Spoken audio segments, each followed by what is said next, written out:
हाल ही में रशिया के foreign minister गए थे सऊदी अरेबिया। रशिया के फॉरेन मिनिस्टर सऊदी अरेबिया में क्या कर रहे हैं, क्योंकि सऊदी अरेबिया तो यूएस का एक अच्छा लाई है। डिफेंस की बात हो या वैसी अगर आप ऑयल की बात करो, यूएसए और सऊदी अरेबिया काफी करीब हैं। इवन ईरान और सऊदी अरेबिया एक दूसरे के बिगेस्ट राइवल हैं इन मिडिल ईस्ट, और ईरान रशिया का एक बहुत अच्छा लाई है। आज की वीडियो में मैं आपको इसी के बारे में बताऊंगा कि रशिया के फॉरेन मिनिस्टर सऊदी अरेबिया में क्या कर रहे हैं। आइए फिर स्टार्ट करते हैं। पहले इस आर्टिकल को पढ़ो। Russian foreign minister meets Saudi crown Prince इन रियाद।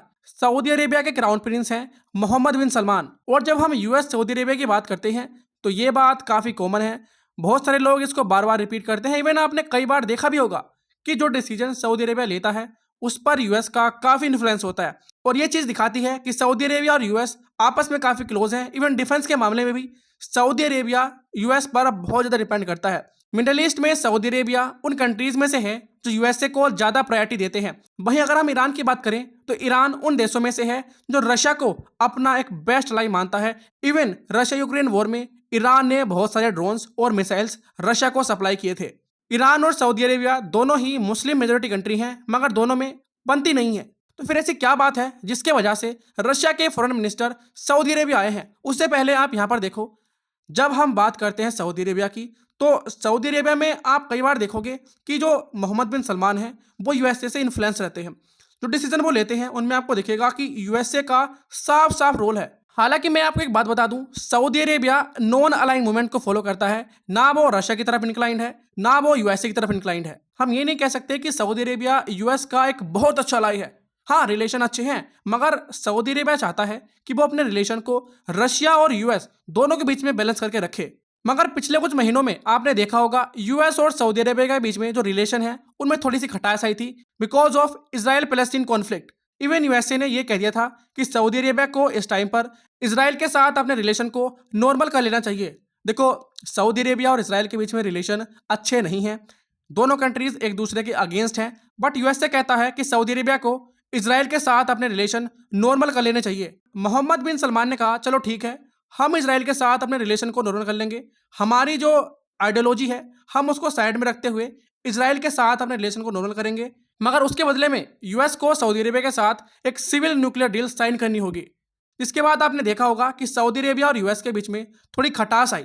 और अब एक ऐसे टाइम पर जब इसराइल पैलेस्टीन एक युद्ध में उलझे हुए हैं, रशिया यूक्रेन एक युद्ध में उलझे हुए हैं, उस टाइम पर रशिया के फॉरेन मिनिस्टर लेब्रो आए हैं Saudi Arabia for OPEC plus cooperation. OPEC एक ऑयल एक्सपोर्टिंग कंट्रीज की ऑर्गेनाइजेशन है जो 1960 में इस्टेब्लिश हुई थी। उसके बाद 2016 में रशिया ने ओपेक प्लस को ज्वाइन किया। ओपेक प्लस बेसिकली ओपेक को एक्सटेंड कर दिया और उसमें और मेंबर्स को ऐड किया, जिसके बाद इसका नाम ओपेक प्लस रख दिया। और इसी की वजह से सऊदी अरेबिया और रशिया के बीच में कोऑपरेशन है, बिकॉज दोनों ही वर्ल्ड के ऑयल एक्सपोर्टिंग कंट्री हैं। ये बात आप सब जानते हैं। सबसे ज़्यादा oil around the globe Saudi Arabia export करता है, उसके बाद रशिया, कनाडा, ये कंट्रीज आते हैं। और इसके बाद सऊदी अरेबिया और रशिया के बीच में जो कोऑपरेशन है वो और आगे बढ़ी। इवन ग्लोबल मार्केट को स्टेबल करने में इसने काफ़ी क्रिटिकल रोल प्ले किया। ओपेक प्लस मिडिल ईस्ट में एक बहुत ही इंपॉर्टेंट ऑर्गेनाइजेशन है। इसके वजह से ही जो बैलेंस और सप्लाई डिमांड है around the global energy market वो मेंटेन होती है। इवन जो प्राइस होता है उसे भी काफ़ी हद तक ये ओपेक प्लस कंट्रीज डिटरमाइन करते हैं। यह आर्टिकल 7 दिसंबर 2023 का है, जब पुतिन ने गल्फ कंट्रीज में एक ट्रिप की थी। और यह बात शायद आपको पता होगी, 17 मार्च 2023 को इंटरनेशनल क्रिमिनल कोर्ट ने पुतिन के अगेंस्ट एक अरेस्ट वारंट जारी कर दिया था, जिसके बाद पुतिन इंटरनेशनली किसी भी देश में जाते हैं तो वहां पर उनको अरेस्ट किया जा सकता था। But still at this point of time Putin आए सऊदी अरेबिया में और यूएई में, और जिस तरीके से पुतिन का यहाँ पर स्वागत हुआ वो इनक्रेडिबल था। इवन वेस्टर्न कंट्रीज ने यूएई और सऊदी अरेबिया को काफ़ी क्रिटिसाइज किया कि ऐसा कर कैसे सकते हो। इस व्यक्ति के खिलाफ अरेस्ट वारंट जारी कर दिया है आईसीसी ने, और आप लोग इसको इतने अच्छे से वेलकम कर रहे हो। मगर सऊदी अरेबिया और यूएई ने यूएसए की हर बात को टाल दिया और पुतिन का एक भव्य तरीके से स्वागत किया। यूएस चाहता था सऊदी अरेबिया या यूएई पुतिन को गिरफ्तार कर ले और बाद में इसको इंटरनेशनल कोर्ट के हवाले कर दे, मगर इन्होंने ऐसा कुछ नहीं किया। और ये चीज़ दिखाती है कि भले ही यूएसए वर्ल्ड की एक ग्लोबल पावर हो, बहुत ही इंपॉर्टेंट पावर हो, स्ट्रॉन्ग पावर हो, उसका पूरे वर्ल्ड में दबदबा चलता हो, मगर पुतिन भी जो है वो कम नहीं है।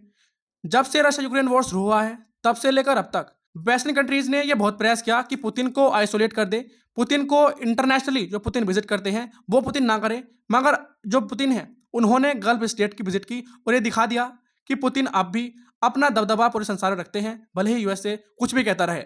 Now let me tell you, Saudi Arabia और रशिया के बीच में रिलेशन स्ट्रेंड नहीं है। जैसे कि हम सोचते हैं कि सऊदी अरेबिया यूएस के ज़्यादा क्लोज है, तो इसका मतलब ये हो सकता है कि रशिया के रिलेशन सऊदी अरेबिया के साथ थोड़े बेकार हो सकते हैं, मगर ऐसा नहीं है। इवन कई बार रशिया और सऊदी अरेबिया ने एक दूसरे की हेल्प भी की है। इवन दो ईरान रशिया का एक क्लोजेस्ट लाई है, बट स्टिल रशिया अपने रिलेशन को सऊदी अरेबिया के साथ भी मेंटेन करके चल रहा है। बिकॉज मिडल ईस्ट में अगर आप देखोगे, मिडल ईस्ट पूरे वर्ल्ड का सबसे ज्यादा कॉन्फ्लिक्टिंग रीजन है, जहां पर कभी ना कभी कोई ना कोई बात पे कॉन्फ्लिक्ट होते ही रहते हैं। और इस रीजन में आप देखोगे तो यूएसए हमेशा ही यहाँ पर इंटरफेरेंस करता है। यूएसए की वजह से ही आज मिडल ईस्ट दो पार्ट में डिवाइड है, कुछ यूएसए को सपोर्ट करते हैं और कुछ रशिया को सपोर्ट करते हैं। मगर मैं आपको एक बात बता दूं, रशिया मिडल ईस्ट में काफी स्ट्रोंग है एज कंपेयर टू यूएसए।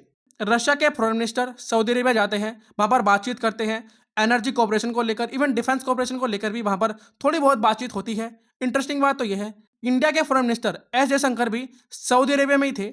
उस टाइम पर दोनों रशिया के फॉरेन मिनिस्टर और एस जयशंकर भी मिल जाते हैं, जिसकी वजह से ये विजिट और भी ज्यादा इंपॉर्टेंट हो जाती है। बिकॉज यहाँ पर एक विजिट से दो मीटिंग हो गई, इंडिया की सऊदी अरेबिया के साथ, इंडिया की रशिया के साथ, रशिया की सऊदी अरेबिया के साथ, रशिया की इंडिया के साथ। तो ये काफी इंपॉर्टेंट बात थी। अक्टूबर 2024 में ब्रिक्स समिट होने वाली है, जिसमें रशिया ने जो मोहम्मद बिन सलमान है, जो सऊदी अरेबिया क्राउन प्रिंस है, उनको इनवाइट किया है। और मैं आपको बता दूं, ब्रिक्स आज के समय एक्सपेंड करता जा रहा है। रिसेंटली कुछ मेंबर्स उसमें ऐड हुए, ईरान भी रिसेंटली ब्रिक्स का पार्ट बना है। तो ये काफ़ी इंपॉर्टेंट डेवलपमेंट है। अगर आप किसी कॉम्पिटिटिव एग्जाम की तैयारी कर रहे हैं, चाहे वो डिफेंस का हो, बैंकिंग का हो, एसएससी सीजल का हो, सीएचएसएल का हो या एमटीएस का हो, तो आपके लिए करंट अफेयर काफ़ी इंपॉर्टेंट हो जाते हैं। अगर आप भी करंट अफेयर का जो पोर्शन है उसको और ज़्यादा स्ट्रॉन्ग करना चाहते हैं, अपनी जो परफॉर्मेंस है एग्जाम में बढ़ाना चाहते हैं, अपने मार्क्स करंट अफेयर के थ्रू इंक्रीज करना चाहते हैं, तो आपको डिस्क्रिप्शन में एक लिंक मिलेगा। वहां पर एक प्लेलिस्ट होगी जहां पर आपको डेली करंट अफेयर की जो वीडियोस हैं वो मिलेंगी सुबह 5 बजे डेली। अगर आप चाहते हैं तो आप वहां से अपने करंट अफेयर को स्ट्रॉन्ग कर सकते हैं। आई होप आपको आज का वीडियो पसंद आया होगा। और जो लोग ये सोचते थे कि सऊदी अरेबिया यूएसए की तरफ ज्यादा इंक्लाइंड है, उनको भी ये बात समझ में आई होगी कि सऊदी अरेबिया इस टाइम पर अपने जो रिलेशन है रशिया और यूएसए दोनों के साथ बैलेंस करके चल रहा है। इवन कई बार ऐसा भी हुआ है जब सऊदी अरेबिया ने रशिया को प्रोटेक्ट किया है against western sanctions. This is all about the video. जय हिंद।